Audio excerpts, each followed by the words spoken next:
Сәлем достар, баршаңызға. Бүгін сіздерге жасымықтан жасалатын өте дәмді болып шығатын сорпаның рецептісімен бөлісетін боламын. Ол үшін ең алдымен картопымызды, пиязымызды және сәбізімізді қабығын ашып, жуып, тазалап аламыз. Содан соң осы видеодағыдай етіп бөліктерге бөліп аламыз.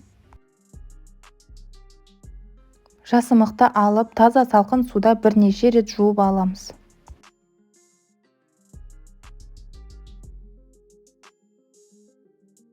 Қазанымызға сары майымызды салып ерітіп аламыз. Сары майдың орнына сұйық майды қолдансаңыздар да болады. Сары майымыз толықтай ерігеннен соң туралған пиязымыз бен сәбізімізді салып қуыратын боламыз. Үстіне картопымыз бен томат пастамызды салып, кішкене тағы да 2-3 минут уақыт бойына қуыратын боламыз. Сосын салқын суымызды құйып, бетін жауып қоямыз. Осылай бір қайнап шыққаннан кейін барып тазаланған жасымығымызды, яғни чечевицамызды салатын боламыз. Тағы да бетін жауып, шамамен 10-15 минут уақыт бойына қайнататын боламыз.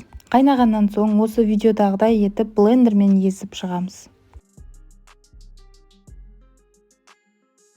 Енді үстіне тұзымызды, қызыл бұрышымызды және қара бұрышымызды қосып жақсылап араластырамыз. Басқа да дәмдеуіштер қоссаңыздар болады. Дайын сорпамыздың үстіне лимон шырынын сығатын болсаңыздар, сорпамыз одан сайын өте дәмді болып шығатын болады. Міне біздің жасымықтан жасалатын түрік сорпамыз дайын болды. Өте жұмсақ әрі дәмді болып шығады. Ең оңай жасалатын тағамдардың бірі. Сіздер де міндетті түрде жасап көріңіздер. Қолжетімді ингредиенттерден жасалады. Әсемдік үшін үстіне осылай аскөк пен лимонымызды қойып ұсынсаңыздар болады. Астарыңыз дәмді болсын.